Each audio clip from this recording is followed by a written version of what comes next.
Seguimos adelante aquí en Telebuen Día. Como ustedes saben, el fallo de inconstitucionalidad sobre la ley interpretativa de la caducidad disparó este debate donde el protagonismo lo asumen sobre todo los juristas y constitucionalistas. La sentencia parece plantear si será posible o no en el futuro procesar a nuevos militares y policías, sobre todo si se toma en cuenta que la Corte entiende que los crímenes prescriben por ser comunes y no corresponde plantearlos como de lesa humanidad, un detalle sumamente importante por estas horas. Se habla, por ejemplo, de un plazo de prescripción, además, que computa el periodo de facto, lo que parece un absurdo de acuerdo a algunas interpretaciones, pero bueno, ya lo veremos más adelante. Estamos recibiendo con gran gusto a Martín Rizo, constitucionalista, docente. Buen día, Rizo, ¿qué tal? ¿Cómo le va? Muy bien, ¿usted?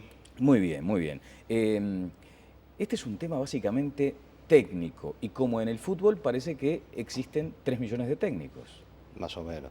Sí, la ley de caducidad y su consecuencia debe ser el problema jurídico más largo y complejo de la historia del Uruguay. Sin dudas, ¿cuánto tiempo hace que estamos? Más de un cuarto de siglo y seguimos discutiendo con la misma fuerza y la misma vehemencia y con las mismas incertidumbres que antes. Es un tema altamente opinable, afirmar esto es así, esto es blanco o negro es casi imposible, y desde febrero de 2011 se le superpone un factor, un choque cultural que tuvo Uruguay, que fue la primera sentencia de la Corte Interamericana, algo nuevo, algo a que los tenemos que acostumbrar, claro. Ya tuvimos una segunda sentencia, entonces estamos en una situación verdaderamente complicada para analizar esto, ¿no? La senadora Topolansky decía que esto había sido mal parido, digamos, ¿usted coincide, comparte esa visión? Y mire, yo en el 2011 lo que señalé es que no había que aprobar la ley interpretativa de la ley de caducidad directamente, y que había que dejar que los jueces cumplieran con la sentencia de la Corte Interamericana. En definitiva, hubo motivos políticos que optaron por esta vía, bueno, se transcurrió este tiempo y se llegó ahora a la declaración de inconstitucionalidad. Bueno, usted ha señalado, bueno, por estas horas ha sido muy consultado, ha realizado declaraciones en el sentido de tratar de aclarar un tema que, como decíamos, es muy técnico, no lo podremos resolver aquí en un puñado de minutos, pero entre otras cuestiones, me gustaría abarcar lo macro también en ese sentido. O sea, hay leyes que se votan por mayoría en el Parlamento y luego adolecen de fallas técnicas. Allí hay una cuenta pendiente, una asignatura pendiente del legislador, del parlamentario, Rizo. Es decir, leyes declaradas inconstitucionales hay siempre y hay en todos los países del mundo. Si nosotros analizamos los últimos 20 o 25 años de la historia uruguaya, desde que volvimos a democracia, han sido muy pocas las leyes declaradas inconstitucionales. Eso quiere decir o bien que las leyes eran de muy buena calidad constitucional o que la Corte se autorrestringió en el momento de... A ver, pero ¿cómo es eso? Claro, es decir, el hecho de que no se declare la inconstitucionalidad de las leyes, hay dos explicaciones que pueden estar entreveradas. Una es que las leyes son muy buenas, entonces no son inconstitucionales. Y otra que los jueces, dentro del ámbito constitucional que tienen para pronunciarse, optan por una actitud muy de autorrestricción. Tratan de no declarar la inconstitucionalidad. Muy benévola, digamos. Sí, salvo en casos verdaderamente importantes. Es una posición legítima, puede gustar o no gustar. A mí no me convence mucho, pero es una posición legítima. ¿Y usted por qué postura se inclina, digamos? Y yo me inclino por una postura intermedia, digamos así, entre la autorrestricción y el hiperactivismo, pero que la Corte ejerza con mayor fuerza el contralor constitucional de las leyes. Cosa que ha pasado, guste o no guste, el resultado que ha pasado en los últimos días, ¿verdad? Ajá. Usted ahí entiende que la Corte fue rigurosa. Exactamente. Bueno, y sobre el aspecto ese de las eventuales fallas técnicas del Parlamento, ¿no hay allí una asignatura para los parlamentarios, una necesidad de mayor asesoría en todo caso? ¿O de mayor interacción con la propia Corte? El Parlamento tiene sus asesores y el Parlamento uruguayo tiene una costumbre que es muy buena, incluso lo he conversado en otros países, lo que pasa en el Uruguay, en algunos países pasa, que es que las comisiones parlamentarias reciben personas, expertos para analizar los temas, ¿verdad? Que son instancias muy ricas y que permite que el Parlamento tenga asesoramiento verdaderamente calificado. ¿Dónde está la falla interna? No sé dónde puede estar. Por ejemplo, estas dos leyes que fueron declaradas inconstitucionales, digamos que el Parlamento aprobó leyes sabiendo que estaba asumiendo un riesgo porque eran altamente cuestionables en cuanto a su constitucionalidad. Es decir, la declaración de inconstitucionalidad de estas dos leyes no debería haber sorprendido a nadie. Era más que posible que ocurriera esto. Pese a que en la primera, en el ICIR, yo estoy de acuerdo con que no era inconstitucional, pero reconozco, hay argumentos para sostener lo contrario. Si le parece, más adelante hablamos también de lo que tiene que ver con el ICIR. Cuando escuchó la sola mención de una eventualidad de juicio político, ¿cómo lo tomó el asunto? Me llamó la atención, fue indudablemente un exceso, ¿no? Es decir, el juicio político en la Constitución uruguaya, el juicio político no es igual en todas las constituciones, requiere que haya un delito. Entonces, para decir vamos a promover un juicio político, lo primero que tendríamos que decir es si ha cometido este delito y este delito. Habría que empezar por ahí. Claro. Y además la Constitución exige que sea un delito grave. No cualquier delito es causal de juicio político. Acá se había mencionado que la no consulta al fiscal de corte podría configurar un delito. No, eso constituye una infracción jurídica, indudablemente, ¿verdad? La no motivación de los traslados de los jueces también es una infracción jurídica. El Tribunal de lo Contencioso Administrativo podría llegar a anular los traslados, pero eso no es un delito. Eso es un error jurídico como tantos que aparecen miles por día en todo el Estado uruguayo, pero no es un delito de ninguna forma. Para desasnarnos, ¿quién evalúa o pondera los errores jurídicos de la Suprema Corte de Justicia? Depende, si estamos hablando de actos administrativos, como puede ser el traslado de los jueces, hay un sistema de recursos y en definitiva la palabra final la tiene un órgano jurisdiccional ajeno al Poder Judicial, que es el Tribunal de lo Contencioso Administrativo. Es donde plantea la jueza Mota ahora su instancia. Claro, primero va a recurrir y después puede ir al Tribunal de lo Contencioso Administrativo.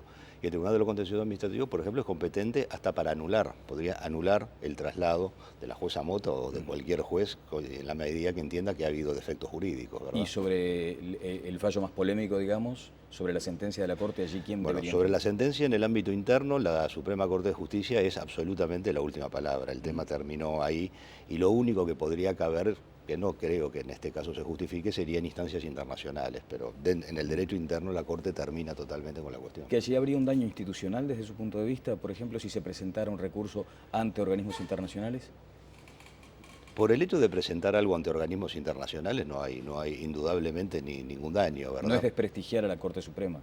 No, creo que no, y por lo menos en este momento, ¿verdad? Habría que ver lo que pase más adelante. Yo creo que la Corte, en definitiva, no ha actuado todavía en contra de la sentencia de la Corte Interamericana. Es cierto que los fundamentos de esta sentencia hacen suponer que algún día, cuando las causas le lleguen por los recursos, podría actuarlo, pero bueno, confiemos en que la Corte va, en este periodo, a reanalizar el tema y ajustar su posición. Bien, ¿usted considera que se habilita a que se continúe investigando en el fallo de la Corte Interamericana de los Derechos Humanos? ¿Es correcta? Sí, lo que yo digo, yo diría que esto es lo único que a mí me parece bastante claro de todo esto, lo que yo digo es, ¿cuál es el efecto de la sentencia de la Suprema Corte? El único efecto jurídico que tiene es que la ley interpretativa no se puede aplicar más en los casos en que se dictó la inconstitucionalidad. Esto significa que cuando los jueces penales reciban nuevamente los expedientes van a tener que definir qué hacen. Va a ser muy claro, no pueden utilizar la ley interpretativa, pero sí van a poder utilizar la sentencia de la Corte Interamericana.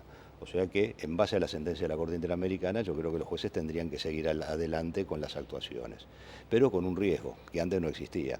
Ahora los jueces van a saber que, si bien no es obligatoria en estos casos, no es obligatoria en este momento, algunos miembros de la Corte tienen una concepción que es distinta o contraria en parte a la de la Corte Interamericana, que si bien no los obliga a los jueces, indudablemente es algo que afecta y que incide en la situación, ¿no? Bueno, la Corte en su sentencia dice que los delitos de lesa humanidad fueron creados por una ley de 2006, ¿es correcto? Cierto, sí. Y que la ley viola el principio de la no retroactividad a la ley penal. ¿Qué opina sobre eso? Yo estoy de acuerdo con esa parte de la sentencia, Yo creo que hay un viejo principio del derecho penal que tiene rango constitucional, tiene rango expreso, por ejemplo, en la Convención Americana de Derechos Humanos, que es el principio de no retroactividad de la ley más gravosa. Esto se discutió muchísimo en el Uruguay, porque en su momento se quiso derogar con efecto retroactivo la ley de caducidad. Yo participé en alguna instancia parlamentaria, el presidente de la comisión era el senador Corseñac, una persona que sabe mucho de estos temas, y siempre se chocaba con el principio de retroactividad. En aquel momento se dejó el tema porque no funcionaba y después se replantearon más adelante las leyes interpretativas, en este caso más apuntadas a las normas de prescripción del Código Penal que a la propia ley de caducidad. Me parece que sí, se ha violado el principio de no retroactividad.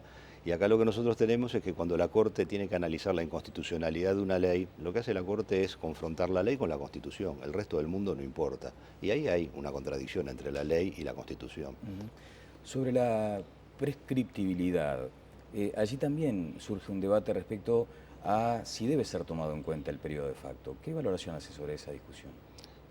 El periodo de facto en general no ha sido tomado en cuenta para el cómputo de los plazos porque indudablemente no fue un periodo hábil para hacer una denuncia penal, Claro, ¿verdad? pero en este caso específico... Y en este caso específico creo que tampoco. Ahora, de todas formas, aunque no se computa el periodo de facto, el problema es exactamente el mismo porque los 20 años ya transcurrieron desde 1985. O sea que eso es una anécdota dentro del tema de la sentencia, ¿no? Bueno, y después están esas posturas vinculadas a la predominancia del derecho internacional sobre la ley local.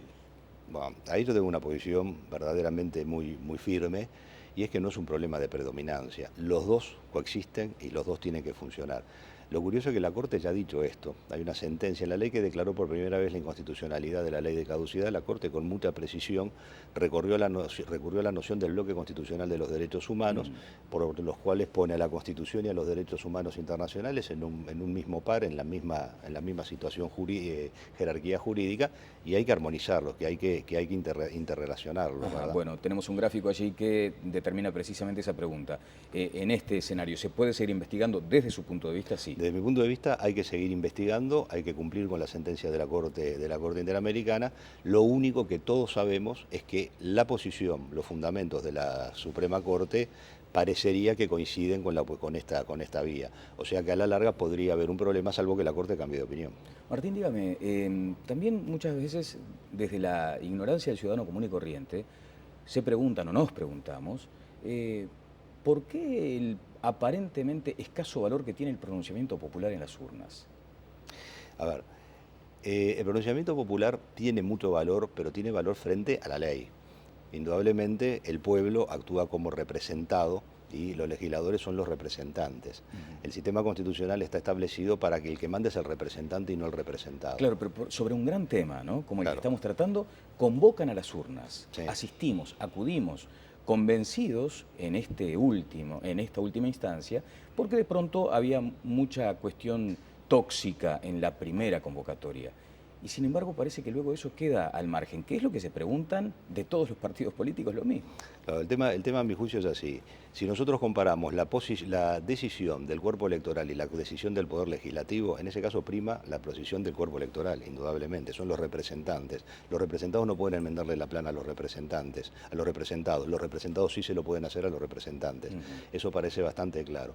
El problema es cuando contraponemos los pronunciamientos populares con los órganos jurisdiccionales. En ese caso no cabe duda que prima el contralor jurisdiccional. El ejemplo drástico, pero que demuestra el tema, es, vamos a suponer que se aprobara una ley restableciendo la esclavitud. Vamos a suponer que esa ley se somete a referéndum y el cuerpo electoral ratifica la ley que restablece la esclavitud en Uruguay. Bueno, esa ley va a ser declarada inconstitucional por la Suprema Corte de Justicia, va a ser declarada nula por la Corte Interamericana, porque los órganos jurisdiccionales ejercen lo que se llama un contralor contramayoritario.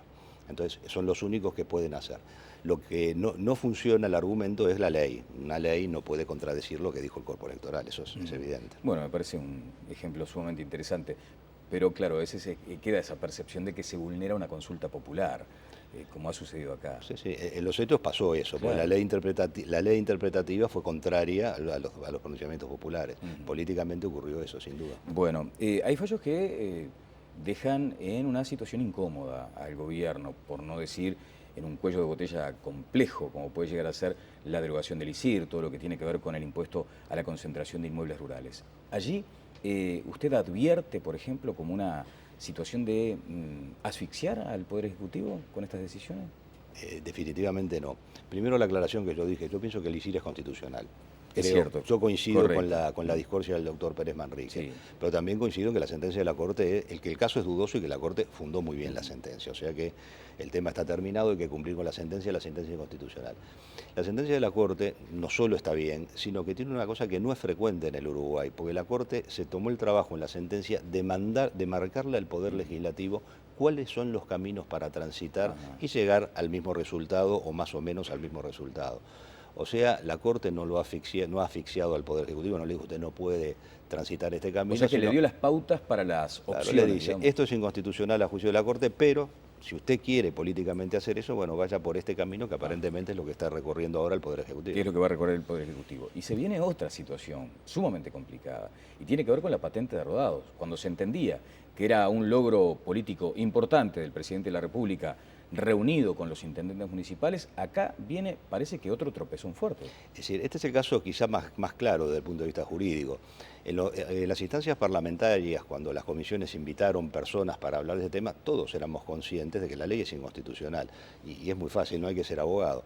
La Constitución dice que el impuesto sobre los vehículos, lo que conocemos vulgarmente como patente, la Constitución dice, la iniciativa la tiene cada intendente y la aprobación corresponde a cada junta departamental. La ley dice, la iniciativa la tiene el Ministerio de Economía y la Oficina de Planeamiento y la aprueba el Congreso de Intendentes. O sea, la ley está camino a transformarse en inconstitucional, a declararse inconstitucional. Yo creo que no hay forma de que la Corte no declare la ley esta inconstitucional. Es mucho más clara la inconstitucionalidad de esa ley que de las dos que han sido declaradas. Ajá. Bueno, allí el gobierno deberá estar considerando entonces otra vez planes alternativos. En este nuevo esquema en que la Corte cambia esa posición tan conservadora, tan reticente y parece que adopta una posición de mayor energía en la defensa de la Constitución, quizás hasta sería interesante que el Poder Ejecutivo se adelante a las sentencias y empiece a revisar desde ya cómo cambiar el sistema de la patente única. Usted da como un hecho que será declarada inconstitucional. Es mucho más clara la inconstitucionalidad de esa ley que las dos inconstitucionalidades que ha declarado el Poder Ejecutivo hasta ahora. Bueno, menos complejidades en todo caso para resolver el plan alternativo. Sí. Bueno, después también se plantea lo del fideicomiso de Pluna, ¿no? Y allí, si me permite, voy a reseñar la posibilidad de disponer de los aviones de Pluna para la cooperativa de trabajadores. ¿Es también algo que pueda presentar alguna inconsistencia? No, en principio eso no, en principio eso pasa a ser un tema político, de valoración política, gustará, no gustará, será una buena idea, una mala idea. Yo ahí no veo problemas jurídicos. El problema jurídico de inconstitucionalidad está dado con la ley que sacó del patrimonio en liquidación, sacó los aviones, que era lo único verdaderamente valioso que tenía Pluna, y se lo llevó a otro lado. Y llevó a que todos los acreedores de Pluna quedaran sin nada para cobrar. Entonces ahí hay un problema verdaderamente serio. Ha trascendido en la prensa, yo no leí el dictamen fiscal, que el fiscal de Corte ha dicho que no es inconstitucional, pero que el Estado tiene que indemnizar a los acreedores de Pluna.